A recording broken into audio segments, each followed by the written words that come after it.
Village Kechala is a part of Koraput, a beautiful district on the southeast of Odisha. A home to a most exclusive tribal population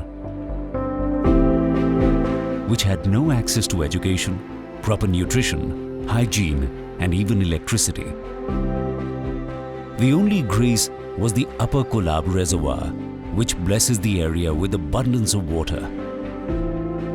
This reservoir is also used as a means to reach the village.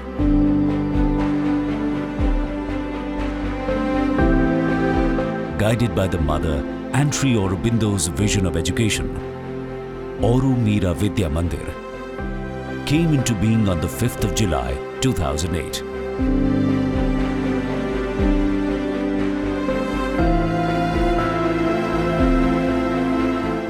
Odisha had a major super cyclone and we collected funds for working in Odisha.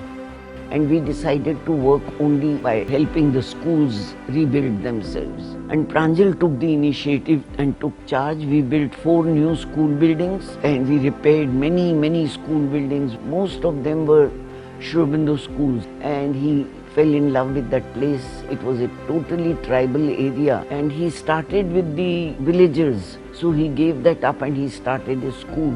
It is called Auro Mira Vidya Mandir. And it is entirely residential with 0 fees. Nobody pays anything. The entire burden is supported by the ashram. And today, so many children have passed out of that school. They speak fluent English. They are doing jobs outside. The village has grown.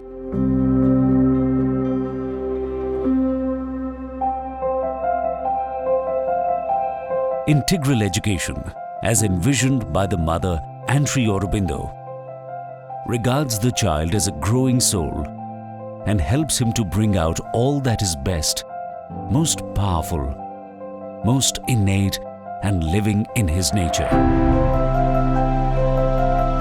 Since 2008, Auro Mira Vidya Mandir is working tirelessly to nurture each and every child here physically, emotionally, mentally and spiritually.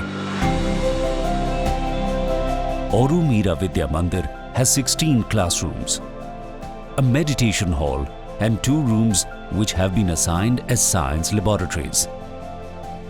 Each of the 16 classrooms have been uniquely assigned not to a classroom but to a particular subject or an activity. In the maths lab, the children work on their mathematical abilities exclusively, while the art and craft room is used primarily to enhance their creative skills. Similarly, the games room houses various levels of increasingly challenging puzzles and blocks to act as brain teasers for the children. The building also has an office and 2 more activity rooms. We are following the free progress method based on integral education, and generally children are learning through projects. We don't have any fixed syllabus for them till class 8. So the teachers make, the students also sometimes they make their own syllabus, like the curriculum, they prepare, they design it and they learn it. So when they take a project, we try to cover up their reading, writing, their oral presentation, craft, model making and self-introspection. Auro Mira Vidya Mandir follows the free progress curriculum. In the initial years, children learn languages through stories, songs, dramas, and most importantly, conversations. Maths is taught mentally as a language, not like a subject. Once the child becomes comfortable with the languages, reading and writing is taken up in the form of projects, and as they grow up, the formal elements of education is imparted along with the projects. To keep the children abreast with the modern day technology, Auro Mira Vidya Mandir has a well-equipped computer lab. The children have not only acquired basic computer skills, but in the pandemic, this has helped both students and the teachers to get necessary exposure to online and distance learning classes.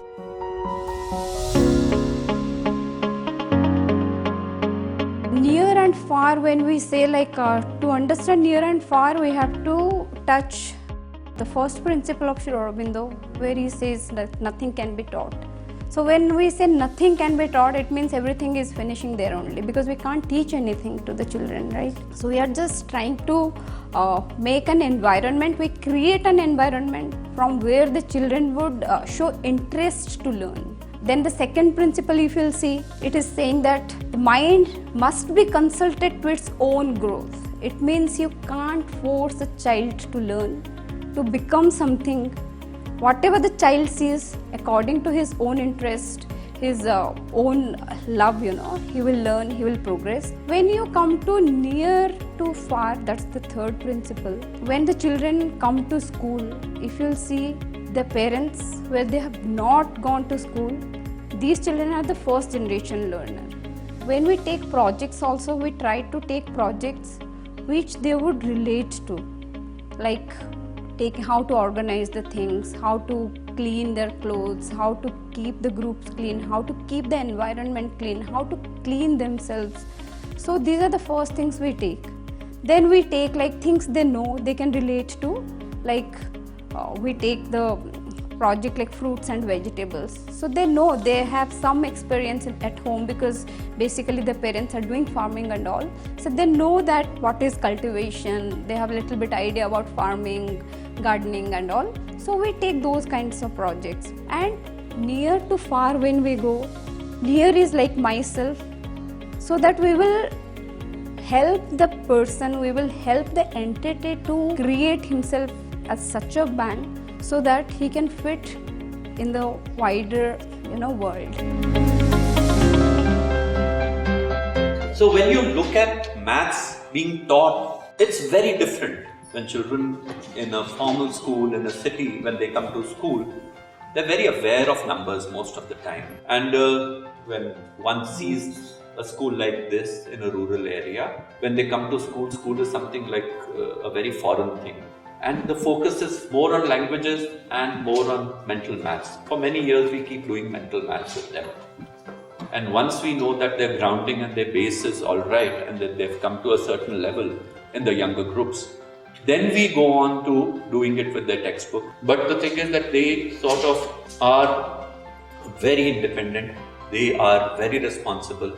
They are at their own pace. They do things at their own pace.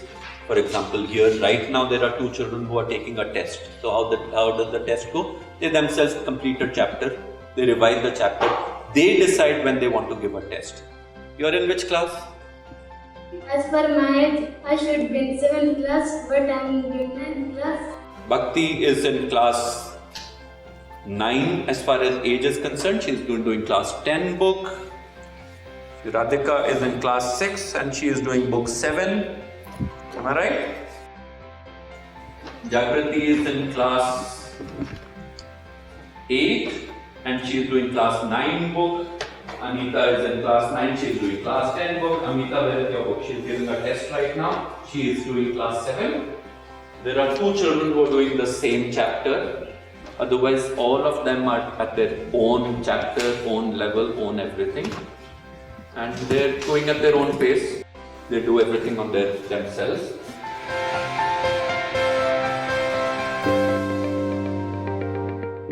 Most of the children at Auro Mira Vidya Mandir are avid readers and make good use of the well-stocked library.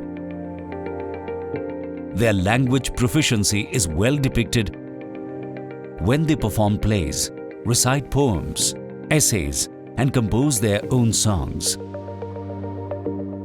You would hear these children sing not only in English and Hindi, but also Odia, Desya, Kumaoni, Bengali, Marathi, Gujarati, and Sanskrit.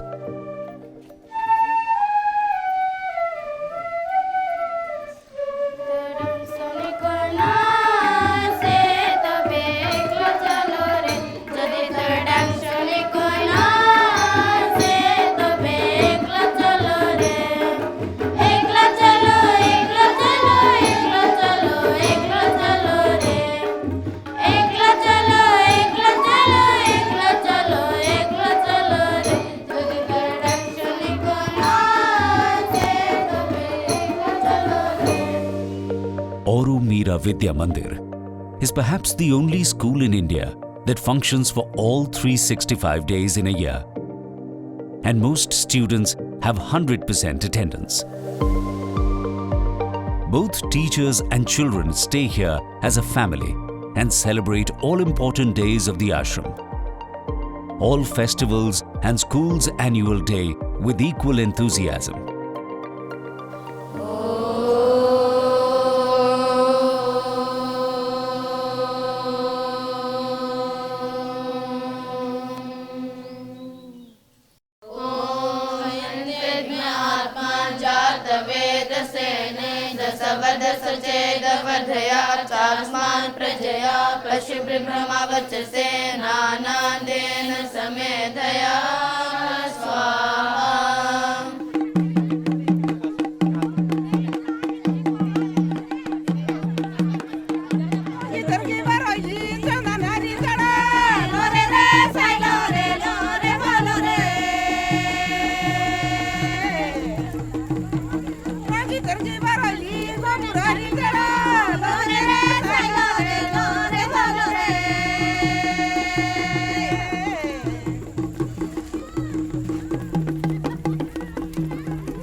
Long trips of about 3 weeks are organized every alternate year to familiarize these children to the world outside. My name is Bhavna. I also volunteer in the school. I work for 4 hours and I teach social studies, geography, history and civics. Since I teach social studies, I can understand the importance of educational trips, and it's very important for us in our school because the children are not exposed to anywhere. So when we travel by train or whatever mode of transportation, we get a chance to look at the geographical terrains, and we can see the people, the way they are living also when we travel. So when we go for educational trips, we don't go for 1 or 2, 3 days. We go for about a week or 2 weeks. Like the children, they have been taught the fold mountains, the Himalayas and all.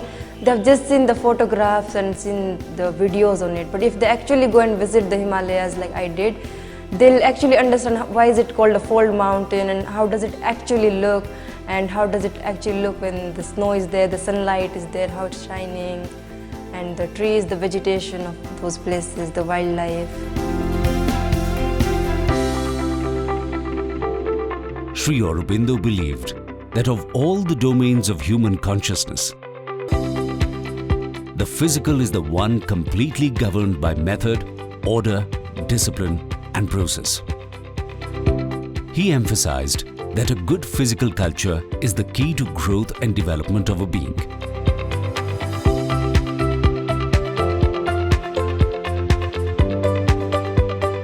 At Auro Mira Vidya Mandir, sports is an integral part of every child's routine.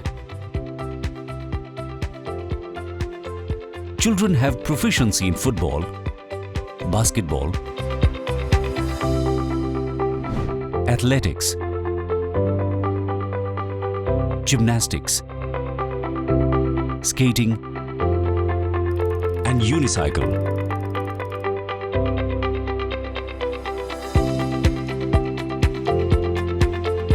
All the older children are great swimmers.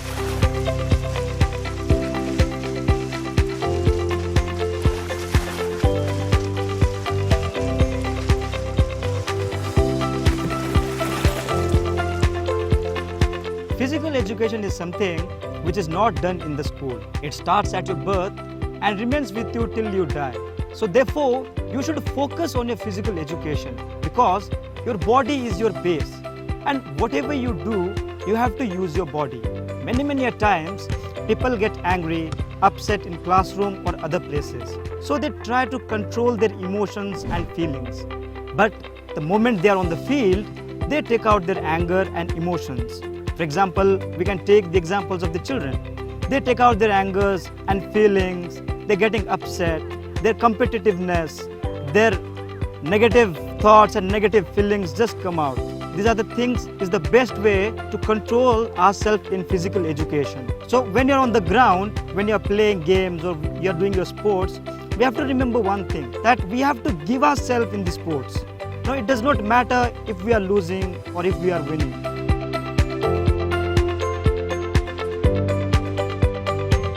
For Auro Mira Vidya Mandir, Sports Day is nothing short of a major event. The entire village and people from surrounding villages are invited to witness the physical fitness of the children. India has a dearth of good teachers willing to work in the rural areas. The more remote the school, the more challenging is recruiting and retaining a qualified teacher. At Auro Mira Vidya Mandir, we have had the first-hand experience in handling this challenge. My name is Lalu Krishani. I'm from Leduguda. When I was a 5-year-old child, I came to school. In the school, there were 50 to 60 children from my village and other village. I help children in doing computer classes, and I help in office. And in computer, I teach them the basic of words, PowerPoint, Excel, and painting. My name is Malti Parja. I am from Sunambaguda. I came to school when I was 6 or 7 years old. When I came here first, I was very afraid. So Sangeeta Di used to tell me that you should not afraid, and she used to give me chocolates and toffees so that I'll stay in the school. I have volunteered for 2 hours. I teach the children dance and math. I really enjoy teaching dance to the children. The senior children of Auro Mira Vidya Mandir are challenging this challenge by volunteering 1 hour a day to teach and mentor young children. The students from senior classes decide the age group they want to work with and what they would like to teach. It is noticed that many of these children get more clarity in their subjects when help others. I am Basant Gaura. I am 19 years old. I came to school in 2008. I was about 5 years. So ours was the first batch in the school. We studied in a very different way. Like we used to do a lot of project works, a lot of activities and all. And it was a bit tougher for us to study because in our village not a single person knew how to speak in Hindi or English. We had desire and we knew that we had to study and learn. So whenever some outsider used to come and ask us, how did you learn English? Who taught you English? And we were like, who taught us English? No, nobody taught us. We learnt it ourselves and all. And when I look back, I think that was the best way of learning. So I also try to teach the small children in the same way so that they think that it is their achievement. They have done something and they have learnt. They should not give all the credit to me that Basant Bhaiya has taught us or that Bhaiya has taught us. They should think that it is their hard work and they have achieved it. So after my college also, I would like to stay here and help the small children and the village to develop and grow. I am happy to stay here. At Auro Mira Vidya Mandir, the day starts with the practice of Yogasana at 6 in the morning, followed by Shramadhan. The problem in our country is that the most people who get educated, they don't like to work with their hands, either at their home or outside their house. They feel that they are superior than the people who work with their hands, and they don't respect the people who work with their hands. But we do the Shramadhan to appreciate and show the respect to the people who work with their hands. So we, the senior children and the others, guide the younger kids to do their work, and we get more independent by doing this work.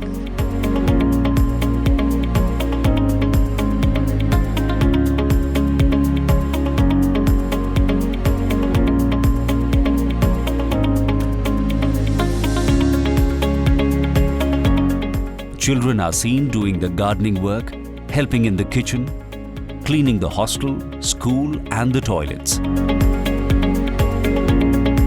The hostel is well planned with colourful bunk beds to begin and end the day with joy and comfort.